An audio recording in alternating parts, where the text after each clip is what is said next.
ಪರಿಶಿಷ್ಟ ಜಾತಿ ಮತ್ತು ಒಳ ಮೀಸಲಾತಿ ಘೋಷಣೆ ಹಿನ್ನೆಲೆಯಲ್ಲಿ ಹಳೆ ನೇಮಕಾತಿಗಳ ಎಲ್ಲ ಅಧಿಸೂಚನೆಗಳನ್ನು ರದ್ದು ಮಾಡಿದ್ದಾರೆ. 28/10 ನಂತರದಕ್ಕೆಲ್ಲ ಹೊಸದಾಗಿ ಹೊರಡಿಸಿದ್ದಾರೆ. ಅದು ಫೇರ್ ಎನಫ್. ರಾಜ್ಯ ಹಿಂದುಳಿದ ವರ್ಗಗಳ ಆಯೋಗದಿಂದ ರಾಜ್ಯದ ಎಲ್ಲ ಜನರ ಸಾಮಾಜಿಕ ಶಿಕ್ಷಣ ಸಮೀಕ್ಷೆಯನ್ನು ಮಾಡ್ತಾರಂತೆ. ಮೊದಲು ಮನೆ ಪಟ್ಟಿಯಂತೆ ಇವತ್ತು CM ನಿವಾಸಕ್ಕೇನೋ ಸಿಬ್ಬಂದಿ ಸ್ಟಿಕ್ಕರ್ ಹಾಕೋದ್ರಂತೆ. ಮನೆಗೇನೋ ಬಂದು ಹಾಕ್ತಾರೆ ಸಾರ್, ನಮ್ಮ ಮನೆಗಳದ್ದೆಲ್ಲ ಗೊತ್ತಿಲ್ವಲ್ಲ, ಏನು ಅಂಟಿಸ್ಬಿಟ್ಟು ಹೋಯ್ತಾರೋ ಏನೋ.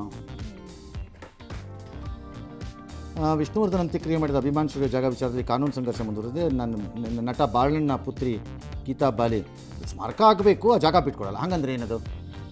ಅತ್ತೆ ಮೇಲೆ ಆಸೆ ನೆಂಟರ, ಇದು ಅಕ್ಕಿ ಮೇಲೆ ಆಸೆ ನೆಂಟರ ಮೇಲೆ ಪ್ರೀತಿ ಆ ಜಾಗನ ಒತ್ತುವರಿ ಮಾಡ್ಕೊಳಕ್ಕೆ ಹೇಳಿದೆ ಸರ್. ಅದಕ್ಕೆ ಅದು ಅವ್ರಿಗೆ ಬಿಟ್ಕೊಡಲ್ಲ.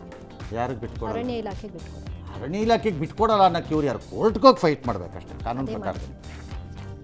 ಬೆಳಗಾವಿಯ ಸುವರ್ಣಸೌಧದ ವಿದ್ಯುತ್ ಬಿಲ್ಲಿನ 6 ತಿಂಗಳಿಂದ ಕಟ್ಟಿಲ್ಲವಂತೆ. ಹಾಗಾಗಿ PWD ಇಲಾಖೆ ಈ ತಿಂಗಳು 1.2 ಲಕ್ಷ ಕಟ್ಟಿದೆ ಅಂತ ಸಂಪರ್ಕ ಕಟ್ ಮಾಡ್ತೀವಿ ಅಂತ ಎಸ್ಕಾಂ ಹೇಳಿರುತ್ತೆ. 1.20 ಲ್ಯಾಕ 6 ಮಂತ್ಸ್ಗೆ ಅಷ್ಟು ದೊಡ್ಡ ಬಿಲ್ಡಿಂಗ್ಗೆ ಏನೋ ಬೋಗಸ್ ಬಿಲ್ ಇದ್ದಂಗಿದೆ. ಇದು ಜಾಸ್ತಿ ಇರಬೇಕಲ್ವ? ಆರ್ಡಿನರಿ ಮನೆಗಳಿಗೆ 3,000-4,000 ಬಿಲ್ ಕೊಡ್ತೀರಿ. 6 ತಿಂಗಳಿಗೆ 1.20 ಅಂತಂದರೆ ಬರೀ 20,000 ತಿಂಗಳಿಗೆ. ಹಂಗಾರೆ ಯೂಸೇ ಮಾಡಿಲ್ವಾ? 5 ಅನುಯಾಯಿಗಳ ಸಾವಿನ ಪ್ರಕರಣದಲ್ಲಿ ಜೀವಾವಧಿ ಶಿಕ್ಷೆಗೆ ಗುರಿಯಾಗಿದ್ದ ಸ್ವಯಂ ಘೋಷಿತ ದೇವಮಾನವ ರಾಮ್ಪಾಲ್ ಅವರ ಶಿಕ್ಷೆನ ಹರಿಯಾಣ ಹೈಕೋರ್ಟ್ ಸದ್ಯಕ್ಕೆ ಅಮಾನತಿನಲ್ಲಿಟ್ಟಿದೆ. ನಾನು ದುಡಿದ ಹಣನೆಲ್ಲ ಹೆಂಡತಿ ಖರ್ಚು ಮಾಡ್ತಿದ್ದು, ಅದಕ್ಕೆ ಅವಳನ್ನು ಶೂಟ್ ಮಾಡಿಬಿಟ್ಟೆ ಅಂತ ಒಬ್ಬ ಪತಿ ತಪ್ಪೊಪ್ಪಿಕೊಂಡಿದ್ದಾನಂತೆ. ಹೌದಾ? ಎಲ್ಲ ಉತ್ತರ ಪ್ರದೇಶದಲ್ಲಿ. ಸರಿ.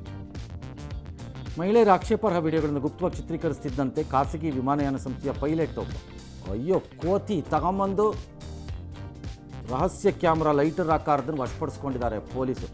ಒಂದು ವಿಮಾನದಲ್ಲಿ ಕರ್ಕೊಂಡೋಗ್ಬಿಟ್ಟು ಬಾಗಲ್ ತೆಗೆದ್ಬಿಟ್ಟು ತಳ್ಳಿಬಿಡೋದಲ್ವಾ ಕೆಳಕ್ಕೆ? ಅವನನ್ನು ಸಾಕೋದು ಬೇರೆ ಕೇಡು. ಭಾರತವನ್ನು ವಿಭಜಿಸಿ ಹಿಂದಿನ ಭಾರತ ಮಾಡಬೇಕು ಅಂತ ಕರೆ ಕೊಟ್ಟಿದ್ದಂತೆ ಆಸ್ಟ್ರೇಲಿಯಾದ ಯಾವನೋ ಗುಂತರ್ ಅರ್ಥಶಾಸ್ತ್ರಜ್ಞ, ಫೆಗ್ಲಿಂಗರ್ ಜಾನ್ ಅಂತ. ಇನ್ನೇನು ಹೆಸರಿಲ್ವಪ್ಪ ನಿನಗೆ?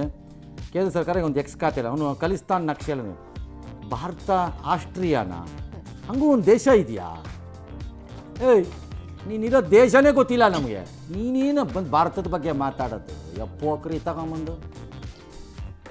ತನ್ನ ಮನೆ ಖರೀದಿನಲ್ಲಿ ಆಸ್ತಿ ತೆರಿಗೆ ವಿವಾದ ಸಂಬಂಧ ಬ್ರಿಟನ್ ಉಪಪ್ರಧಾನಿ ಆಂಜೆಲಾ ರೆನ್ಸ್ ನಮ್ಮ ಸ್ಥಾನಕ್ಕೆ ರಾಜೀನಾಮೆ ಕೊಟ್ಟಿದ್ದಾರೆ.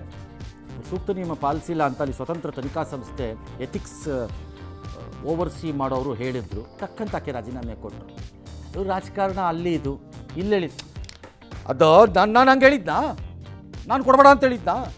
ಅದೆಲ್ಲ ಆಡಿಟರ್ಗಳನ್ನು ನೋಡ್ಕೊತಾರೆ, ಅವ್ನು ನೋಡ್ಕೊತಾನೆ, ಇವ್ನು ನೋಡ್ಕೊತಾನೆ ಅಂತ ಬಿಟ್ಟಿದ್ದೆ. ಏನೀಗ ನಾಳೆ ಕೊಡ್ತೀನಿ ತಗೊಳ್ಳಿ, ಏನೀಗ ಅಂತ ನಮ್ಮಲ್ಲಿದ್ದಿದ್ರೆ ಬಂಡಗಳು ಇವೆಯಲ್ಲ ಅವುಗಳು ಹೇಳೋವು.